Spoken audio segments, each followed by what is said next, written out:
శ్రీ సీతారామాభ్యాం నమః. శ్రీ వాల్మీకి మహర్షి గారు రచించినటువంటి శ్రీమద్ రామాయణంలో యుద్ధకాండలో మనం ఈరోజు 29, 30 సరుకులు చెప్పుకుంటున్నాం.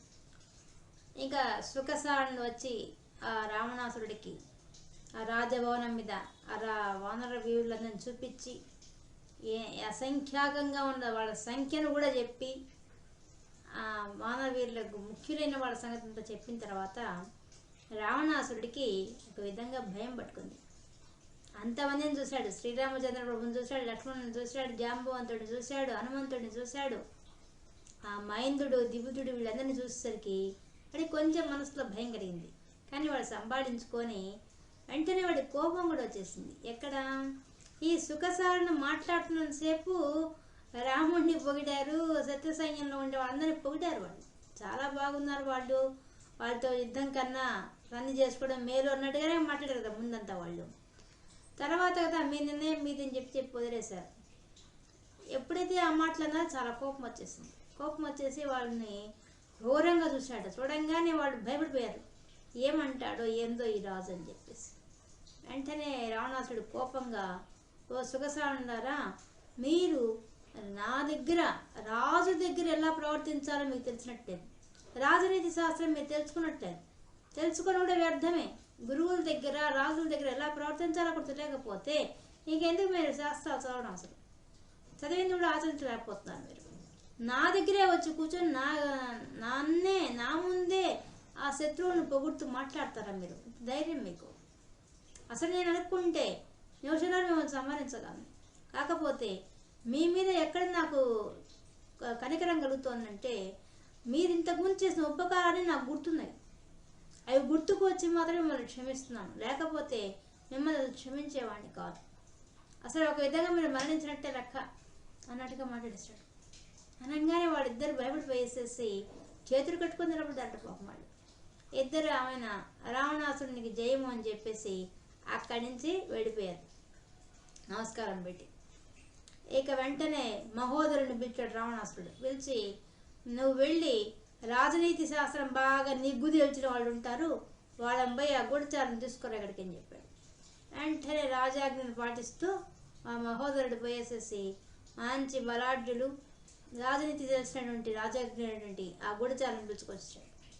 పిలుచుకురాగానే వాళ్ళతో రావణాసురుడు చెప్పాడు, మీరు వెళ్ళి శత్రు సైన్యంలో ఉండేటువంటి ఆ రాముడి ఎలాంటి వాడు, అతను మనోవ్యాకులతో ఉంటాడా, నిద్రపోతాడా రాత్రిపూట, ఆయన నిద్రపోతుండే ఎవరైనా రక్షణగా ఉంటున్నారా, లేదా అతని మానసిక పరిస్థితి ఏంది, అక్కడ వాళ్ళ ముఖ్యమైన వాళ్ళు ఎవరు, అతనికి అండదండగా ఎవరుంటున్నారు, ఇవన్నీ విషయాన్ని నాకు సేకరించి చెప్పవలసింది. మీరు వెళ్ళి ఆనుపాను తెలుసుకోరండి పూర్తిగా, అందుకని కనుక్కొని రండి అని చెప్పి ఆజ్ఞాపించాడు.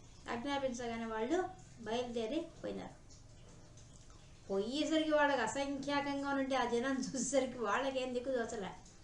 వాళ్ళందరినీ చూసుకుంటూ లోపలికి వెళ్తూ ఉంటే మారువేషంలో వెళ్ళారు. వాళ్ళు వెళ్ళేసరికి విభీషణుడు పక్కన ఉన్నట్టు ఆ రాక్షసులు కనుక్కునేశారు. వీడు రావణాసుడికి గూఢచారని చెప్పి శార్దూలుని పట్టుకున్నారు. ముందు పట్టుకొని వాళ్ళు రావణాసుడికి గూఢచారులు అని మాట నోట్లోంచి విభీషణ నోట్లోంచి రావడం ఆలస్యం. వెంటనే వానరులు వాళ్ళని పట్టుకొని చిత్తగా బాధి పెట్టారు, గుద్ది పెట్టారు. వెంటనే వాళ్ళు భయపడిపోయారు. అసలు వాళ్ళు కొడుతుంటే తప్పించుకోలేకపోయారు వాళ్ళు.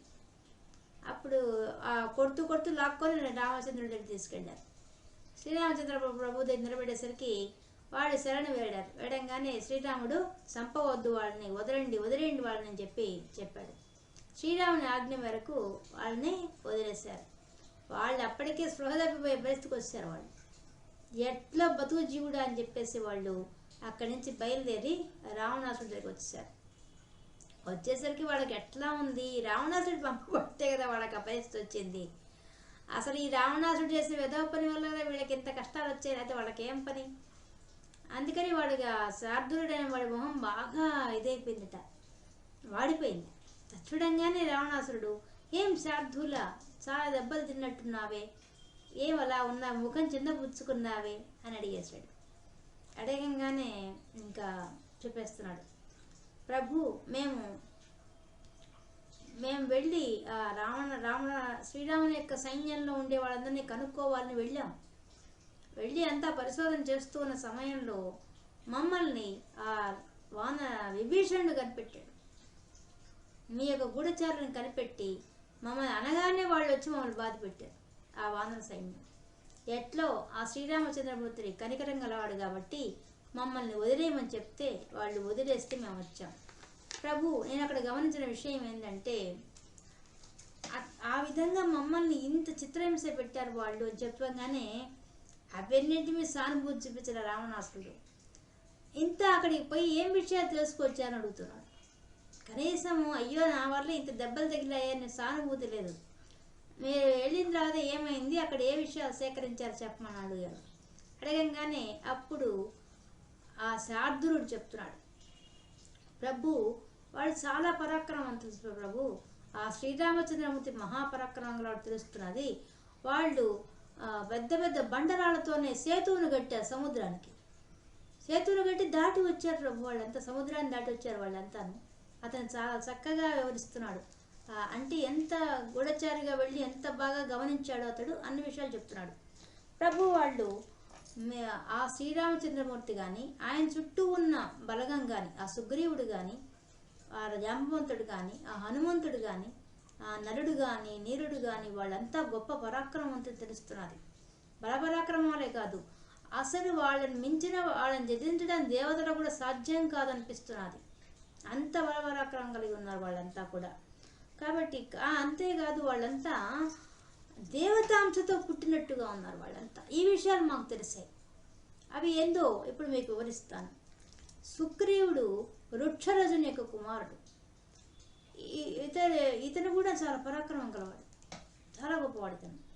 తర్వాత ధూమ్రుడు జాంబవంతుడు అనే వాళ్ళు వచ్చేసి గద్గదుని యొక్క కుమారులు. అంటే అంత గొప్ప గొప్ప వాళ్ళ యొక్క కుమారుడు చెప్తున్నాడు. బృహస్పతి కుమారుడు కేసరి, ఆ కేసరి కుమారుడు హనుమంతుడు. ఈ హనుమంతుడి విషయం మీకు తెలిసిందే. మన లంకానగరానికే వచ్చి లంకానగరాన్ని దహించేసిన వాడు. అటువంటి ఆయన కేసరి కుమారుడు. ఆయన కూడా వాయుపుత్రుని వాయువు యొక్క వరప్రసాదంగా పుట్టాడు అతను. అందువల్ల అతన్ని మారుతి అంటున్నారు అతన్ని. ఇంకా సుషేనుడు అనేవాడు వరుణదేవుని యొక్క అనుగ్రహంతో పుట్టాడు. దధిముఖుడు అనేవాడు చంద్రుని అనుగ్రహంతో పుట్టాడు. మృత్యు అనుగ్రహంతో పుట్టిన వాళ్ళు సుముఖుడు, దుర్ముఖుడు, వేగదర్శి అనేవాళ్ళు ఆ మృత్యు ద్వారా సృష్టించబడ్డారట వాళ్ళు. నీలుడు అనేవాడు అగ్ని యొక్క కుమారుడు. ఇంకా అంగదుడు నీకు తెలిసిందే వాలి యొక్క కుమారుడు. ఇతడు కూడా ఇంద్రుని యొక్క మనవడు ఇతడు. అంటే ఇంద్రుని యొక్క అనుగ్రహంతో వచ్చిన వాడు వాలి సుగ్రీవుడు. ఇంకా మైంద్రుడు, ద్వివిధుడు అనేవాళ్ళు అశ్వనీ దేవతల యొక్క అంశతో వచ్చారు. గజుడు, గవాక్షుడు, గవయుడు, శరభుడు, గంధమాధుడు అనేవాళ్ళు యమధర్మరాజు యొక్క అంశతో వచ్చారు. ఇంకా శ్వేతుడు, జ్యోతిర్ముఖుడు అనేవాళ్ళు సూర్యుని యొక్క అంశతో వచ్చారు. హేమకూటుడు అనేవాడు వరుణదేవుని యొక్క అనుగ్రహంతో వచ్చాడు. నలుడు విశ్వకర్మ అనుగ్రహంతో వచ్చాడు. దుర్ధరుడు అనేవాడు వసు యొక్క సుతుడు. ఈ విధంగా వీళ్ళంతా గొప్ప తేజస్సుతో ఉన్నారు, శుభ లక్షణాలు కలిగి ఉన్నారు వీళ్ళంతా కూడా. ఇక శ్రీరామచంద్రమూర్తి గురించి చెప్పనవసరం లేదు. శ్రీరాముడు, లక్ష్మణుడు వాడు దశరథుడి యొక్క కుమారుడు. వాళ్ళు మీకు తెలిసిందే మన యొక్క సైన్యాన్ని అంతా కూడా వాళ్ళు హతమార్చారు.